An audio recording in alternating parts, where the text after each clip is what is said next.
तुम अपने आप को सदा आराध्य देव में लगाते हुए पाप रहित हो जाओ। आराध्य देव में तो लगने की चेष्टा करते हैं, पर दूसरा शब्द जो है पाप रहित हो जाओ, उसमें हम ध्यान नहीं देते। पूज्य श्री राधा बाबा, आप तभी समझना कि आप आराध्य देव के भजन में प्रवेश पा गए हैं जब स्वप्न में भी आपको काम विकार ना सताए। ध्यान से, जागृत की बात नहीं कह रहे, आपके स्वप्न भी काम वेदना युक्त नहीं होंगे जब आपका भजन में प्रवेश हो जाएगा। जागृत की कौन कहे। दूसरा, स्वप्न में भी कोई कितना सताए तो उस पर स्वप्न में भी क्रोध नहीं आएगा। तीसरा, बड़े से बड़ा प्रलोभन प्राप्त होने पर स्वप्न में भी तुम्हारा वैराग्य सुरक्षित रहेगा। स्वप्न में भी तुम किसी लोभ प्रवृत्ति से डिगोगे नहीं, तब जानना कि भजन में प्रवेश हुआ है। एक बार पूज्य श्री उड़िया बाबा जी ने स्वप्न देखा। एक दरवाजे पे गए, भिक्षाम देह, बहुत सुंदर नवयुवती, स्वर्ण आभूषणों से अलंकृत, स्वर्ण की थाल लिए और उसमें बड़े रत्न आदि। बाबा पीछे हटे और कहा कि मुझे तो माधुकरी चाहिए, ये सब नहीं।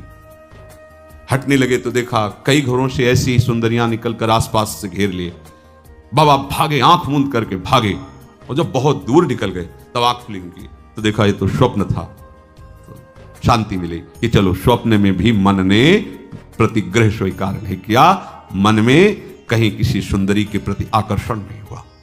जो राधा बाबा कह रहे समझो, तब माना जाएगा कि आपका भजन में प्रवेश हुआ है, आप निष्पाप हो रहे हैं जब स्वप्न में भी आपको काम वेदना परास्त न करे। स्वप्न में भी आपको सताया जा रहा है पर क्रोध नहीं आया, स्वप्न में भी आपको संपत्ति दी जा रही पर आपको लोभ नहीं आया, तब माना जाएगा कि भजन में प्रवेश हुआ है। समझो भजन क्या चीज है। जीवन आपका प्रभु के लिए है, इसलिए आप आत्म प्रवंचना मत करो। श्री कृष्ण के सौंदर्य के आगे साफ धूल धूसरित है, इसलिए किसी भी स्त्री पुरुष के सौंदर्य की तरफ मत देखो। पूज्य श्री राधा बाबा के वचन। ये मलिनता की गंध भी तुम में न रह जाएगी, तब तुम श्री कृष्ण की रूप माधुरी का पान कर पाओगे। कोई आकर्षण न रहने पाए, इसलिए संभालो। ये इधर उधर ताक झांक के तुम्हारा ही पतन कराने के लिए माया तुम्हारे नेत्रों में बैठ के कर रही। सावधान, कोई यहां देखने लायक नहीं है। अगर देखने लायक है तो प्रभु है। जनक जी की वाटिका में पुष्प संचय करने के लिए, गुरु सेवा के लिए प्रभु श्री राम लखन जी गए हुए थे। उधर जानकी जी गई थी देवी आराधना के लिए, तो एक सखी पुष्प लेने गई थी। उसने जे ही प्रभु को देखा, ऐसी प्रेम दशा उत्पन्न हुई, अश्रु प्रवाह विकलता। भाग के आई जानकी जी और सखी, क्या हुआ तेरे को? पशु कहती देखने योग्य है, देखा है, देखने योग्य है, बस और कुछ नहीं बोल पा रही थी।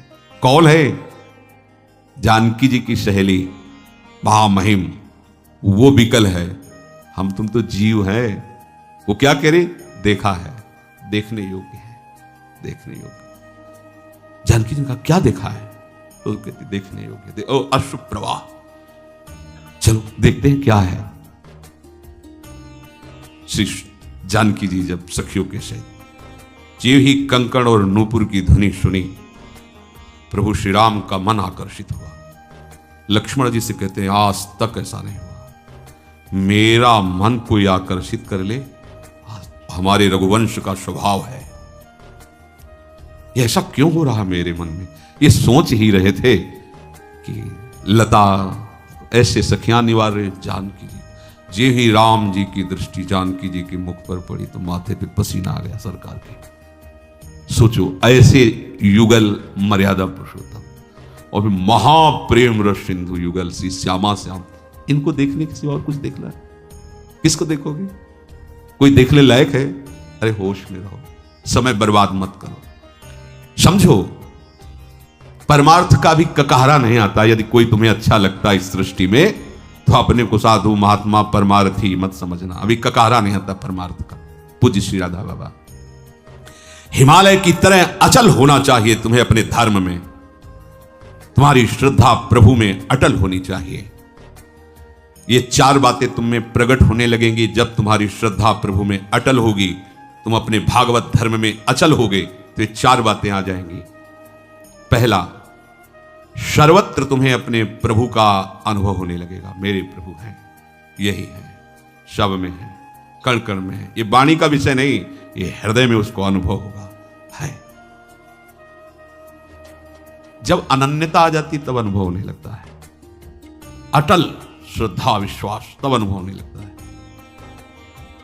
अमीर खुसरो जी एक नियम लिए हुए थे, अपने गुरु के सिवा किसी का स्पर्श न करना। उनको कोई स्पर्श करके चला जाए बात, वो अपनी तरफ से किसी को स्पर्श नहीं करते, केवल गुरु चरणों का स्पर्श। गुरु सेवारत और व्यापारी थे, हीरे जवाहरात के बड़े धनी थे।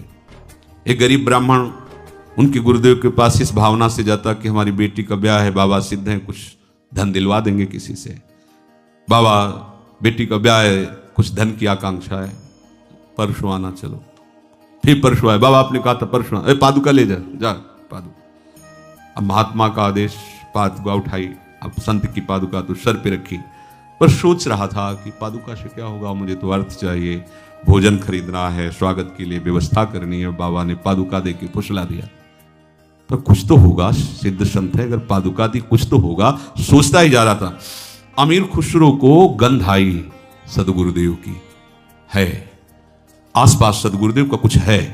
ये देखो गुरुदेव की अनन्यता, मेरे सदगुरुदेव का कुछ है आसपास। बस ऐसे पागलों की तरह देखने तो देखा, एक पादुका रखा, रुका, कहां से आ रहे हो? बताया गुरुदेव के पास से। ये गुरुदेव की पादुका? हाँ। कितने हो भाग्य तुम्हें, गुरुदेव ने पादुका दी। मुझे पादुका थोड़ी चाहिए था, मुझे तो धन चाहिए। धन? ये 13 ऊंटों पे हीरा जवाहरात लेता, मुझे पादुका देगा? वो ले लो, बोले ले जाओ, मैं नौकरों सही थी, सब ले जाओ।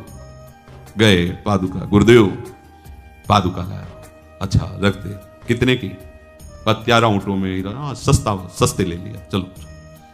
एक गुरुदेव की अनन्यता आभास करवा, मेरी गुरुदेव की कोई वस्तु है तो परम देव, आराध्य देव में यदि तन्मयता हो गई तो वो तो कण कण में है। उपासक हृदय में अनुभव मेरे प्रभु है, जैसे प्रहलाद जी को मेरे प्रभु है, यही है, मेरे पास है, उसको अनुभव में आता है।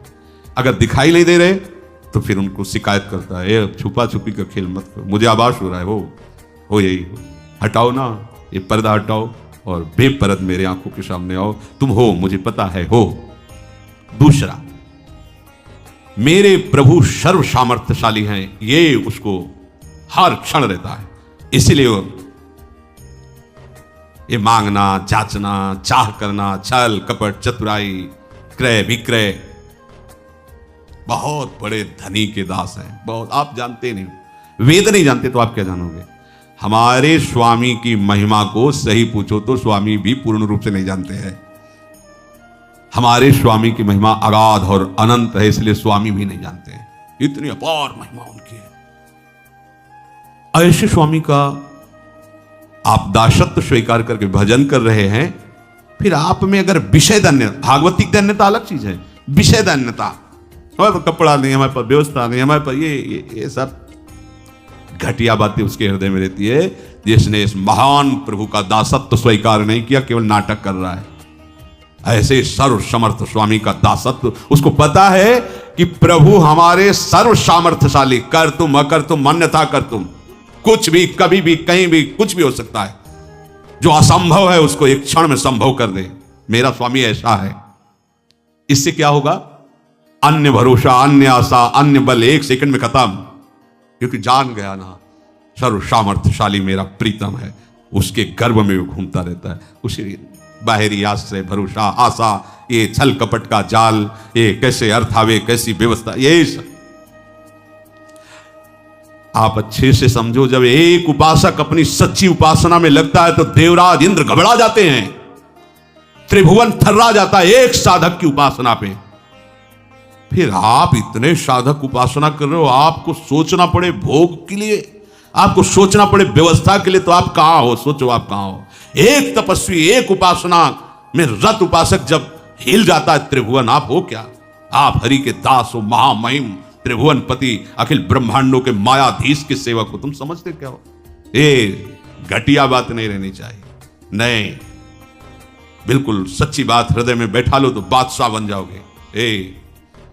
बिल्कुल नहीं, सिंह का बाना रखकर भेड़िए की चाल मत चलो। नहीं, बिल्कुल नहीं। प्राण निकल जाए, स्वामी के दासत्व पर फर्क नहीं पड़ना चाहिए। आप किनके दास हो?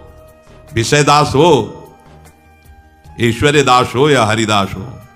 हरिदास हो तो फिर सब विषय ईश्वर तुम्हारे चरणों में लुटता घूमेगा। तुम समझो अपने को कौन हो, हरि के हो। फिर क्या एक सकामता, एक कामनाएं, ये रोना धोना विषय के लिए क्या क्या हो? अपने प्रभु की सर्व सामर्थ्यता का उसे ज्ञान हो जाता है। मेरे मालिक कैसे है, अपार सामर्थ्य प्रभु में। सोचो, आप जरा सोचो, एक एक तत्व की तरफ सोचो। वायु तत्व क्या है, सबका जीवन कितना महाबल से, जल तत्व, ये सब पंचभूत माया रचित कितने सामर्थ्यशाली हैं। ऐसे ऐसे प्रभु की अनंत शक्तियां, उन प्रभु को आप अपने हृदय में सुमिरन कर रहे हो, अपना मानते हो उनको, और वो आपके हृदय की बात जानते हैं। फिर आपको अपनी बात दूसरे से कहने का मन कैसे हो जाता है? आपको दूसरे से चाह कैसे पैदा हो जाती है? आप दूसरे की तरफ देख कैसे लेते हैं? मतलब अभी गड़बड़ी है, अभी सच्चाई नहीं आई। अपने आराध्य देव की बात क्या ले हो सकता है? छोटी छोटी बातों में अनुभव ले लेता है। पूज्य श्री महाराज जी के साथ पदयात्रा में से कभी कभी 10-10, 20-20 दिन ब्रज में महाराज जी के साथ भ्रमण किए। पैदल जा रहे थे, कई किलोमीटर चलने के बाद 6 किलोमीटर बकाया रह गए थे। दाऊ जी महाराज, शरीर बहुत वर्षों से इस रोग से पीड़ित, तो चला नहीं जाता तो खड़े हो जाया जाए महाराज जी, कोई गाड़ी में बैठ लिया। 6 किलोमीटर भी नहीं, चलते रहो, कोई गाड़ी मिल ही जाएगी, बैठे खड़े होके क्या हो। तो महाराज जी ऐसा थोड़ी होगा कि कोई आएगा और कहेगा कि गाड़ी खड़ी की कि आओ महाराज बैठ जाओ और चलो, अपने खड़े होना पड़ेगा ऐसा। महाराज जी मुस्कुरा दिए, चलो।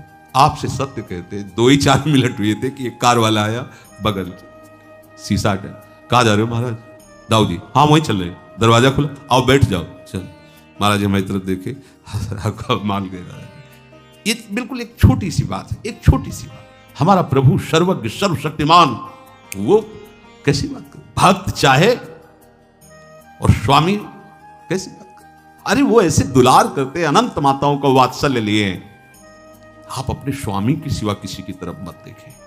किसी की चाह, किसी का आस, किसी का बल, किसी का भरोसा, आपने कलंक लगा दिया शरणागति में। बिल्कुल नहीं होना चाहिए। तीसरा, सर्वज्ञता। मेरे आराध्य देव सर्वज्ञ हैं। कहां कब क्या हो चुका है, कहां कब क्या हो रहा है, कहां कब क्या होगा, तीनों ज्ञान हर समय प्रभु के सामने रहते हैं, हर समय। ऐसे सर्वज्ञ हमारे स्वामी हैं। अब हमें तो नहीं लगता कि हमें किसी दूसरे का सहारा लेना पड़ेगा अपनी बात जनाने के लिए। वो सर्वज्ञ, उनको पता है कब क्या, कहां हुआ है, क्या होगा, क्या हो रहा है, सब उनको पता है। त्रिकालज्ञ, सर्वज्ञ। चौथी बात, प्रभु अत्यंत प्यार करते हैं हमको। ये उस उपासक के हृदय में आ जाता है, अनुभव होता है। ये बात करने के बाद हमको प्रियाजू कितना प्यार करते, वो अनुभव होता है। एक एक वृत्ति अनुभव में, ये प्रियाजू की, ये देखो प्रियाजू ने बुलवाया, ये प्रियाजू ने ऐसा, वो एक एक वृत्ति। अब चित्त की वृत्ति अगर एक भी उदय हुई, वो प्रियाजू से ही उदय होगी, अहंकार से नहीं, प्रकृति माया से नहीं। वो प्रिया, क्योंकि प्रियाजू की शरणागत है। प्रभु के प्रति जहां ये भाव आया कि प्रभु मुझे बहुत प्यार करते हैं, अब वो निर्भय हो गया, काल से भी नहीं डर सकता। ये बात, ये 4 बातें अचल श्रद्धा और विश्वास करने वाले उपासक के हृदय में आ जाती हैं। मेरे प्रभु हैं, अनुभव नहीं होता है आसपास कण में। मेरे प्रभु सर्व सामर्थ्यशाली हैं, मेरे प्रभु सर्वज्ञ हैं, कब कहां कैसे क्या हुआ है, होगा, ये सब उनको पता है। और ऐसे मेरे प्रभु मुझे बहुत प्यार करते हैं। ये 4 बातें उपासक के हृदय में अपने आप आ जाती हैं, जहां वो प्रभु का श्रद्धा विश्वास पूर्वक आश्रय लिया, भजन शुरू किया। मेरी बात मान लो भाई, मरोगे पूज्य राधा बाबा, पर ऐसे मरो कि फिर न मरना पड़े। बाबा कह रहे ऐसे मरो कि फिर न मरना पड़े। अगर तुम प्रभु का आश्रय लेकर भजन करोगे तो हमारी बात याद रखना, मरते समय तुम्हारे सामने वो खड़े होंगे तुम्हारे को ले जाने के लिए। बाबा कह रहे मेरी बात मान, इसलिए वो कह रहे मेरी बात कि हम देख रहे हैं, हम समझ रहे, तुम शायद ना समझ पाओ। यदि तुमने भगवद आश्रय लिया है और ईमानदारी से भजन कर रहे हो तो विश्वास रखना और कोई लेने के लिए तुम्हारे पास नहीं आएंगे, वही स्वयं आएंगे, मरते समय तुम्हारी आंखों के सामने खड़े होंगे और वो बहुत प्यार करने वाले हैं। पर मरने की पूर्व तुम्हें तैयारी करनी होगी इस बात की कि मरने के समय मेरे, वो कभी भी समय आ सकता है, किसी का भी आ सकता है, ये तैयारी करनी होगी कि मेरे सामने मेरे प्रभु हो और फिर हमारा शरीर छूट रहा हो। लेकिन आप लोग तो ऐसे लगे हैं, पूज्य बाबा के वचन है, जैसे बंदर कुत्ता। बाबा जब कभी बोलते थे तो बहुत कड़वा भी बोलते थे। अरे बंदर कुत्ता यही तो सब कर रहा है जो तुम कर रहे हो, बच्चा पैदा करना, बच्चों को प्यार करना, उनको पोषित करना, सोना खाना पीना, यही तुम भी कर रहे हो। संसार के पीछे जी रहे हो, संसार के पीछे भाग रहे हो, संसार के पीछे मर रहे हो, तुम मरते समय संसार ही तो आएगा।